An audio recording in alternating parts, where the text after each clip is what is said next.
Cette nuit-là, le Palacio de Cibélès scintillait comme une scène préparée pour un couronnement. Une lumière chaude glissait sur les vitraux anciens, les robes de gala brillaient, et chaque sourire semblait répété devant un miroir coûteux. L'air sentait le champagne, les parfums chers et le privilège. C'était le bal de fin d'année de l'Université Complutense de Madrid. Et au milieu de cette perfection chorégraphiée, une silhouette détonnait, aux yeux cruels de beaucoup. Anna Clara Martin, dans une simple robe bleue, entra dans la salle à pas menus mais fermes. Sa mère l'avait ajustée à la main, et dans sa poche intérieure, un médaillon de la Vierge Marie reposait comme une promesse silencieuse. Les rires ne se firent pas attendre. Ce furent d'abord des chuchotements, puis des messes basses plus évidentes. Quelqu'un laissa échapper un gloussement contenu. Voyant que sa robe ne brillait pas comme les autres, un autre murmura « Qui l'a invité ici ?»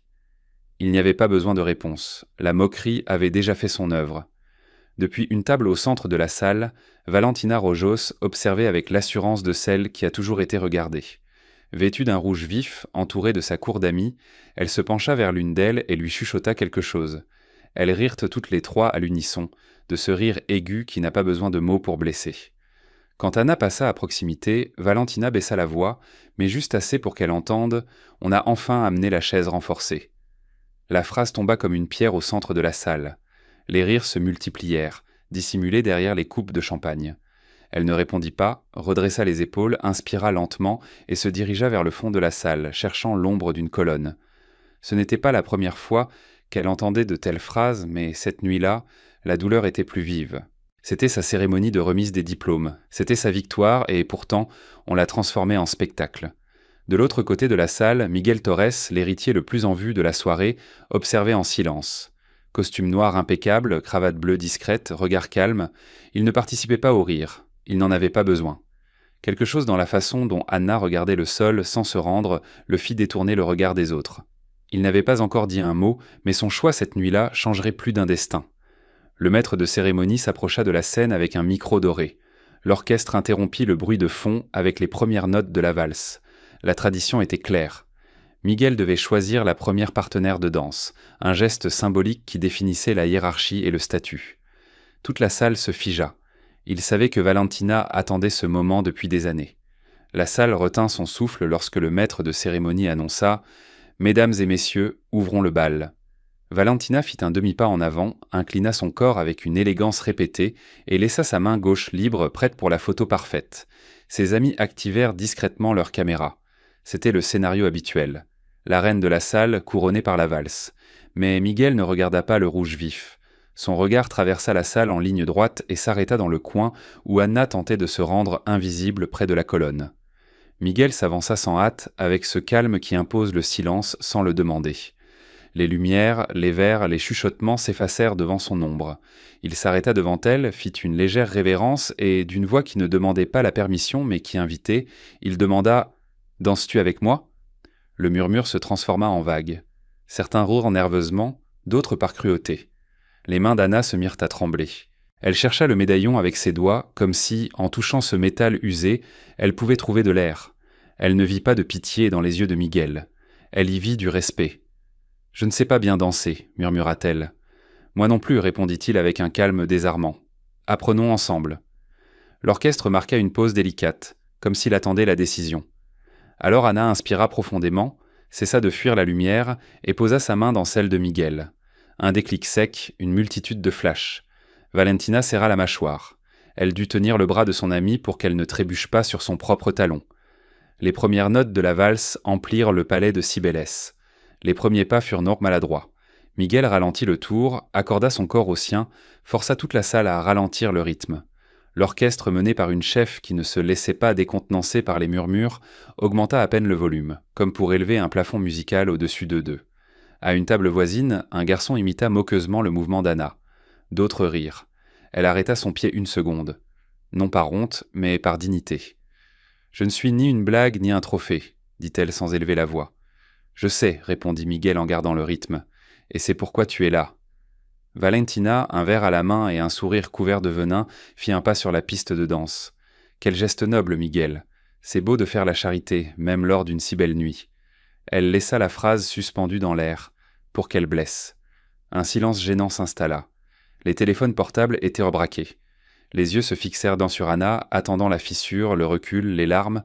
Elle leva le menton et, sans interrompre le rythme de la valse, affronta le regard de toute la salle. La lumière principale clignota et revint plus douce, comme si quelqu'un avait baissé l'intensité pour que la cruauté perde de son éclat. Un accord grave maintint le moment en suspens. Miguel prononça une seule phrase, claire, qui traversa les tables comme une lame propre. « Ce n'est pas de la charité, Valentina, c'est du respect. » Et à cet instant, alors que le murmure menaçait d'engloutir la musique, la voix du protocole demanda de faire de la place sur la piste, et les photographes s'avancèrent. La soirée semblait prête à se briser en deux.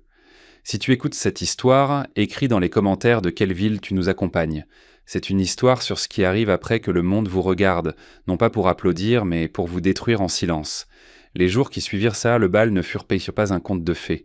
Il n'y eut ni fleurs ni messages de soutien, seulement des rires contenus, des regards de travers et des écrans allumés. La vidéo de la danse devint virale parmi les étudiants de l'Université Complutense de Madrid. Ana Clara n'avait pas besoin d'ouvrir son téléphone pour le savoir. Il lui suffisait de marcher dans les couloirs et de sentir les conversations s'éteindre à son passage. Les mêmes personnes qui avaient poliment applaudi au palais de Cibeles la déchiraient maintenant en silence. Capture d'écran, commentaires cruels, montage qui transformait un moment de courage en cirque. L'héritier, la danse caritative, Miguel et sa bonne action de l'année. Des mots qui brûlaient comme de l'acide, bien qu'enveloppés dans des rires doucereux. À la cafétéria de l'université, Ana Clara était assise seule dans un coin, comme tant de fois auparavant. La différence, c'est que maintenant, elle n'était plus invisible. Elle était la cible parfaite. Elle ouvrit sa boîte à lunch habituelle, riz, poulet et un morceau de pain. Quelqu'un passa près de sa table et murmura « Regardez, elle mange même comme une pauvre !» Des rires, encore des rires. Elle ne répondit pas. Elle planta calmement sa fourchette dans le riz, mais à l'intérieur quelque chose se brisait. Près d'elle, un plateau tomba avec un fracas théâtral. Valentina, avec sa suite derrière elle, feignit la surprise. « Oh, désolé, je t'ai éclaboussé », dit-elle sans remords. Le bouillon se répandit sur le cahier d'Anna, imbibant ses notes de cours. Le rire était sa bande-son. Personne n'intervint. Personne ne dit rien. Anna s'accroupit en silence, essuya ce qu'elle put avec une serviette et rangea le cahier trempé dans son sac à dos. Elle ne pleura pas. Elle ne dit pas un mot parce que lorsque les humiliations se répètent, les larmes ne coulent plus. Il ne reste qu'une respiration contenue, la fierté qui retient les restes de la dignité. Dans les couloirs, les portes se fermaient comme si doucement lorsqu'elle s'approchait. Les conversations changeaient de sujet. Les groupes de travail l'ignoraient, non. Le châtiment était silencieux et aiguisé, lui rappelant chaque jour qu'elle n'avait pas sa place ici. Et pourtant, chaque matin, elle revenait avec le même sac à dos usé, avec la même démarche ferme, parce que abandonner n'était pas une option. Mais cette nuit-là, en rentrant chez elle, quelque chose se brisa un peu plus. Doña Lourdes était assise dans la cuisine, épluchant des oranges pour les vendre le lendemain au marché. « Comment ça va, ma fille ?» demanda-t-elle tendrement. Anna répondit par la seule phrase qu'elle utilisait quand elle ne voulait pas l'inquiéter. « Bien, maman, juste fatiguée. » Elle monta dans sa chambre et sortit de sa poche le médaillon, le même qu'elle avait serré la nuit du bal. Elle le regarda longuement en silence. Dehors, Madrid continuait son bruit indifférent. Dedans, elle apprenait combien il est douloureux d'être forte sans témoin. Et alors, en éteignant la lumière, quelque chose à l'intérieur d'elle murmura « Ça n'est pas encore fini ». Le lendemain matin, Ana Clara marchait sur le campus, son sac à dos serré contre sa poitrine, comme si cette pression invisible pouvait la protéger du monde. La lumière de Madrid semblait plus froide, comme si les bâtiments étaient les témoins muets de sa honte fabriquée. L'écho des pas des autres étudiants était différent, plus rythmé, plus léger. Ses pas à elle étaient plus lourds, non pas à cause de son corps, mais à cause du poids qu'elle portait. Dans l'un des amphithéâtres, alors qu'elle s'asseyait, elle vit une image sur l'écran du projecteur. C'était une photo du bal, elle et Miguel, dansant. Sur l'image, une phrase écrite en rouge « La charité aussi, ça danse ». Personne n'avoua l'avoir fait. Personne ne rit à voix haute. Il la regardait seulement de travers, comme si sa seule existence justifiait la cruauté. Elle baissa la tête, ferma les yeux et serra le médaillon dans sa poche. Elle savait que si elle levait les yeux, elle craquerait, et si elle craquait devant eux, elle leur donnerait la seule chose qu'ils attendaient, des larmes qu'ils pourraient en transformer en mèmes. À la bibliothèque, la chaise vide à côté d'elle était un rappel constant de son isolement. Personne ne s'y asseyait, non pas par manque de place, mais parce qu'être à côté d'elle était inconfortable pour ceux qui vivent d'apparence. Les rumeurs se propageaient plus vite que n'importe quelle vérité. Miguel passait parfois dans le couloir. Il ne s'approchait pas d'elle avec des discours, ne la traitait pas comme une cause perdue. Il lui faisait simplement un signe de tête, une salutation naturelle. C'était suffisant pour attiser encore plus le feu des murmures. Chaque fois qu'il la regardait, Valentina pinçait les lèvres. Son trône symbolique tremblait, et quand le pouvoir a peur, la cruauté devient encore plus calculatrice. Un jour, à la cafétéria, Valentina fit ce qu'elle savait faire de mieux, frapper sans se salir les mains. Elle fit semblant de trébucher et poussa le plateau d'Anna, renversant la nourriture sur le sol. Tout le monde rit, certains avec de la culpabilité dans les yeux, d'autres avec un plaisir non dissimulé. Elle s'accroupit pour ramasser sa nourriture tombée. Personne ne l'aida, jusqu'à ce que d'autres pas se fassent entendre au milieu du bruit. C'étaient les pas de Miguel. Sans dire un mot, il s'accroupit à côté d'elle et commença à ramasser le plateau cassé, les serviettes sales, le riz éparpillé. Il ne dit rien, ce n'était pas nécessaire. Le silence de ce geste pesait plus que n'importe quel discours. Les rires s'éteignirent un par un. Les visages qui s'étaient la moqués évitaient maintenant de croiser leurs regards. Valentina serra la mâchoire. Elle avait perdu le contrôle de la scène qu'elle avait elle-même créée. « C'est ridicule », marmonna-t-elle entre ses dents, mais plus personne ne riait. Cette nuit-là, dans sa chambre, Anna ouvrit un vieux cahier qu'elle gardait depuis l'enfance. Entre ces pages se trouvait une feuille froissée avec la phrase que son père répétait sans cesse « Quand le monde se moque de toi, danse au milieu d'eux ». Elle serra le médaillon, ferma les yeux. Et pour la première fois depuis des jours, elle ne sentit pas la honte, elle sentit une rage calme, celle qui ne crie pas. Mais attendez, la mémoire a une étrange façon de revenir. Elle ne frappe pas avec violence, elle murmure dans le silence.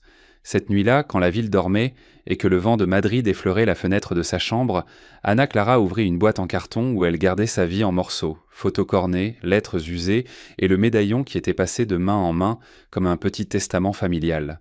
À l'intérieur se trouvait la réponse que beaucoup ignoraient, les raisons de sa force silencieuse. Beaucoup ne la connaissaient que comme la boursière, la fille qui n'appartenait pas aux familles vent de poids. Mais personne ne savait d'où elle venait. Elle était tournée dans un quartier ouvrier, au milieu des rues étroites et des étals de fruits. Sa mère, Donia Lourdes, montait chaque matin son étal au marché, les mains marquées par des années à porter des caisses lourdes. Son père, maçon, était tombé malade trop tôt et parti trop tôt.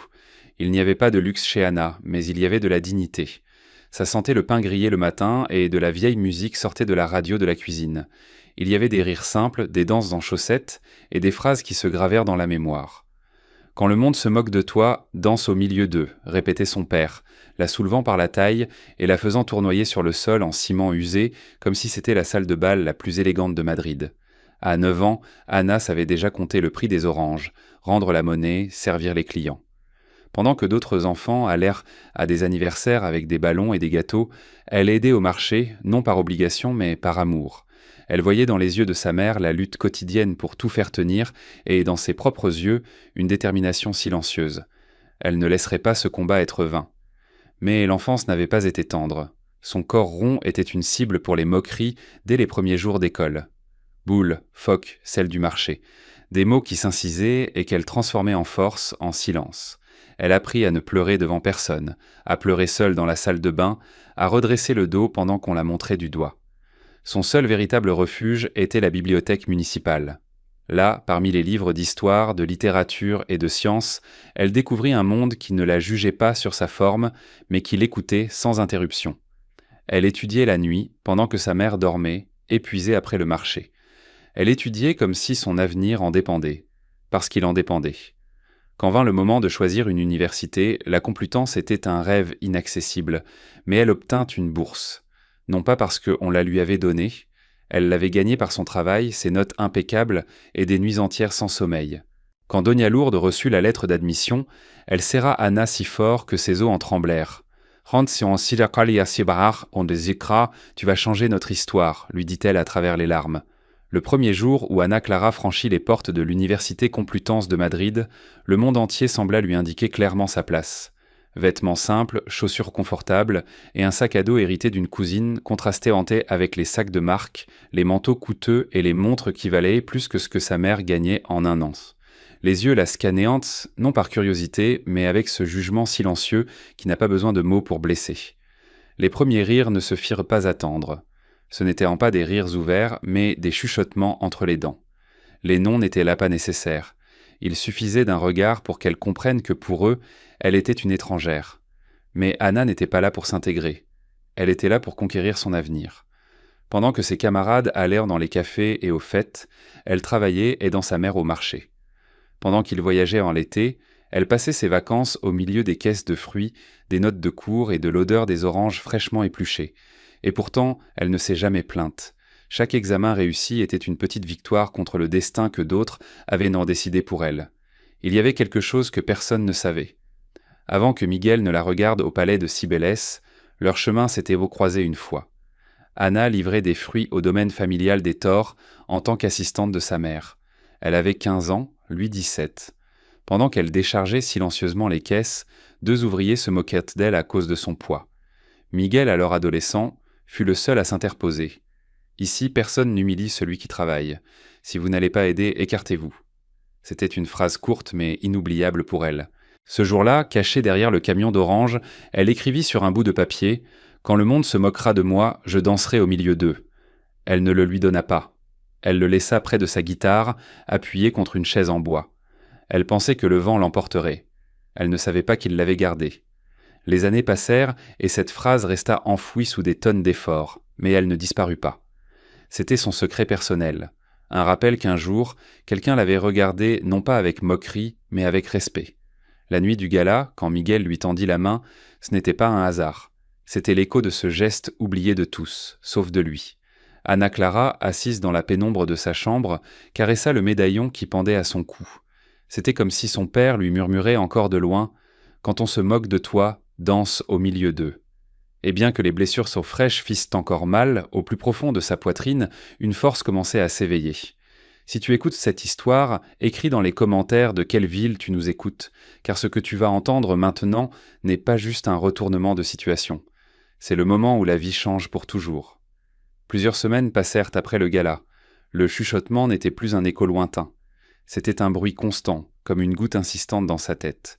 Valentina ne se contentait pas qu'Anna soit la cible des moqueries. Elle voulait l'effacer.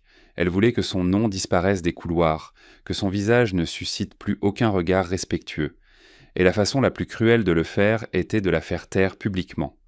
L'occasion se présenta lorsque le professeur Garcia, l'une des rares voix justes de la faculté, annonça que le discours de fin d'année n'était pas encore décidé.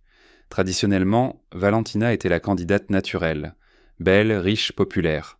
Personne ne le contestait. Mais ce matin-là, dans l'amphithéâtre principal, Garcia prononça des mots qui figèrent le sourire répété de Valentina. « Cette année, nous écouterons quelqu'un qui représente plus qu'un nom de famille. Nous écouterons quelqu'un qui s'est vraiment battu pour être ici. » Les regards se tournèrent comme un seul homme vers Anna. Elle ne savait rien. Elle ne s'y attendait pas. « Anna Clara Martin, j'aimerais que tu prononces le discours d'adieu, » dit le professeur d'une voix ferme. Pendant quelques secondes, le temps s'arrêta. Un murmure parcourut l'amphithéâtre comme un vent sale. Valentina eut un rire bas et venimeux. Elle murmura « Ce n'est pas un cirque, c'est une cérémonie. » Anna sentit le sol devenir liquide sous ses pieds. Son premier réflexe fut de dire « non ». Elle ne voulait pas parler devant tous ceux qui avaient fait d'elle une cible de moquerie, mais Garcia la regarda calmement, comme s'il savait déjà qu'elle avait quelque chose à dire. Cette nuit-là, dans sa chambre, elle ouvrit à nouveau la boîte en carton de ses souvenirs. Parmi les choses qu'elle gardait, il y avait ce bout de papier jauni qu'elle avait écrit autrefois avec des mains tremblantes. Elle le déplia. « Quand le monde se moquera de moi, je danserai au milieu d'eux. » La phrase n'était plus un refuge, c'était un appel. La peur n'avait pas disparu. Elle restait collée à sa poitrine. Mais cette fois, la peur n'avait plus le dernier mot. L'amphithéâtre principal de l'Université Complutense de Madrid était bondé. Des rangées de costumes impeccables, de robes élégantes, de familles fières et de caméras prêtes à enregistrer la cérémonie finale. Sur scène, un grand écran affichait les noms des diplômés, tandis que les chuchotements s'entremêlaient au son d'un quatuor à cordes accordant ses instruments. Valentina était assise au premier rang, comme toujours au centre de l'attention, convaincue que même si elle ne parlait pas officiellement, la nuit lui appartiendrait. Elle avait passé des jours à préparer chaque geste, chaque sourire. Personne ne lui ravirait ce trône, du moins, c'est ce qu'elle pensait. Lorsque le maître de cérémonie prit le micro et prononça le nom d'Anna Clara Martin, les murmures cessèrent. Certains eurent des rires étouffés, d'autres levèrent les sourcils avec incrédulité. Elle murmura quelque chose à quelqu'un à mi-voix.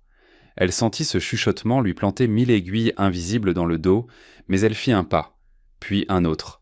Le claquement de ses talons sur la scène en bois résonnait comme un tambour lointain, annonçant quelque chose d'inévitable. Elle portait la même robe bleue simple que lors du gala, ajustée par les mains de sa mère. Dans sa poche, le médaillon, dans sa mémoire, la voix de son père, « Quand le monde se moquera de moi, je danserai au milieu d'eux ». Elle s'arrêta devant le pupitre, respira, ferma les yeux un instant et commença à parler. « Je ne viens pas d'une famille au nom connu, dit-elle d'une voix basse mais ferme. Je viens d'un étal de fruits, des levées tôt, des caisses lourdes et des mains qui n'ont jamais cessé de travailler. » Personne ne bougeait. Chaque mot pesait plus que n'importe quel titre. Pendant des années, j'ai entendu les rires dans mon dos. J'ai entendu comment mon corps, mes vêtements, mon accent et toute ma vie étaient un motif de moquerie. Et je me suis tu. Je me suis tu non pas parce que j'étais d'accord, mais parce que je savais que ma vérité n'avait pas besoin de crier pour exister. Les visages commencèrent à se baisser. Valentina enfonça ses ongles dans sa cuisse, dissimulant sa colère derrière un geste forcé. « Mais aujourd'hui, continua Anna, je ne suis pas ici pour être acceptée. Je suis ici parce que j'ai déjà ma place, parce que avoir sa place n'a rien à voir avec un nom de famille, mais avec la force de ne pas abandonner quand tout le monde vous pointe du doigt. » Le silence était absolu. On pouvait entendre les respirations contenues. Quelques professeurs échangeaient à rage des regards discrets. Au dernier rang, Miguel ne la quittait pas des yeux. Et si quelqu'un pense encore que je ne mérite pas d'être ici, Anna leva le menton. Je ne peux lui dire qu'une chose. Quand on s'est moqué de moi, j'ai dansé au milieu d'eux, et aujourd'hui, je continuerai à danser. Ce n'était pas un cri, c'était une déclaration calme et puissante, comme une flamme qui n'a pas besoin de vent pour grandir. Les premiers applaudissements vinrent du fond de l'amphithéâtre, puis d'autres et d'autres encore jusqu'à ce que toute la salle se lève. Ce n'étaient pas des applaudissements de politesse, c'étaient des applaudissements de reconnaissance. Valentina resta assise, complètement immobile, parce qu'elle savait qu'elle avait perdu. Tandis que les applaudissements remplissaient l'amphithéâtre, Anna Clara ne bougea pas tout de suite. Elle ferma les yeux, sentit l'écho de chaque applaudissement, comme si son père et sa mère étaient là, au premier rang, célébrant avec elle. Cette ovation n'était pas seulement pour le discours. C'était pour chaque lever tôt au marché, pour chaque larme retenue, pour chaque humiliation supportée en silence. C'était pour avoir survécu debout. En descendant de scène, les professeurs se levèrent pour lui serrer la main. Certains étudiants, qui pendant des années étaient là passés à côté d'elle en faisant semblant de ne pas la voir, la regardaient pas dès maintenant avec respect. Ils ne savaient pas comment l'aborder, car en réalité, elle s'était élevée à un endroit où ils ne pouvaient pas l'atteindre, un lieu de dignité conquise. Dans la foule, Miguel l'observait non pas avec une admiration superficielle, mais avec le calme de celui qui a toujours su qu'elle était plus forte que le monde ne le croyait. Il s'avança vers elle alors que les applaudissements n'avaient pas encore cessé. L'orchestre commença à jouer doucement, comme si la scène avait été écrite depuis le début. Valentina, depuis sa place, serrait son verre avec une telle force que ses jointures étaient là blanches. Elle avait essayé de l'effacer, mais l'histoire avait changé de propriétaire. Ce qui avait commencé comme une blague cruelle s'était transformé en symbole, et elle, qui avait tant besoin d'être au centre, en n'était plus qu'une ombre au bord de la piste de danse. Miguel s'arrêta devant Anna, ne dit rien, tendit simplement la main, comme il l'avait fait cette nuit-là au palais de Cybélès. Elle le regarda. L'amphithéâtre comprit avant que quiconque ne le dise. Ils allèrent danser à nouveau. Anna hésita une seconde. Non pas parce qu'elle avait peur, mais parce qu'elle comprenait le poids du moment. Elle n'était plus la fille humiliée, cachée derrière une colonne. Elle n'était plus la cible des moqueries. Elle était la femme qui avait fait taire tout un amphithéâtre avec la vérité. Elle prit sa main, et cette fois, il n'y eut pas de rire. Il y eut un silence respectueux. L'orchestre augmenta le volume. Miguel et Anna glissèrent au centre de la piste de danse, tandis que tous ceux qui avaient ri cette nuit-là au gala se tenaient en maintenant debout et applaudissaient. Pas par pitié, pas par charité, par respect. Et lorsque la musique atteignit son apogée, quelque chose d'encore plus puissant se produisit. Lorsque la musique atteignit son apogée, un faisceau de lumière descendit sur la piste de danse. Il n'y avait plus de chuchotements ni de moqueries cachées derrière les coupes de champagne. Seulement des visages sérieux, émus. Beaucoup de ceux qui l'avaient raillé sentaient un orgueil leur brûler la gorge. Ils étaient un témoin de la victoire de celle qu'ils avaient voulu écraser. Pendant qu'ils dansaient, Miguel se pencha légèrement vers elle. Sa voix était basse mais claire. « Quand je t'ai vue pour la première fois, tu étais plus forte qu'il ne pouvait l'imaginer. » Anna le regarda sans répondre, parce que ce n'était pas nécessaire. Ce qu'il vivait, ça n'en avait pas besoin de mots. C'était la justice poétique, celle qui ne crie pas, celle qui arrive sans prévenir et qui reste. Valentina, immobile, regardait son royaume d'apparence s'effondrer en silence. Pendant des années, elle avait cru que la beauté et l'argent lui garantiraient l'admiration. Mais maintenant, Elle comprenait quelque chose qu'elle n'avait jamais appris. Le respect ne s'achète pas, il se gagne. Et Anna l'avait gagné devant tout le monde. Quand la musique s'arrêta, l'amphithéâtre explosa en applaudissements unanimes. Cette fois, il n'y eut pas un seul courageux. Tout le monde se leva. Professeurs, étudiants, invités, même ceux qui, quelques semaines auparavant, partageaient des mêmes cruels. Personne ne pouvait échapper à la force de ce moment. Donia Lourdes, dans un coin, avec son tablier encore sous son manteau, pleurait en silence. Elle pleurait comme seule une mère peut pleurer en voyant sa fille transformer l'humiliation en fierté. Elle respira profondément, sentit le poids de tout ce qu'elle avait vécu et en même temps la légèreté de celle qui n'a plus à s'expliquer. Elle se dirigea vers le pupitre vide et y laissa le médaillon, non pas comme un renoncement, mais comme un symbole.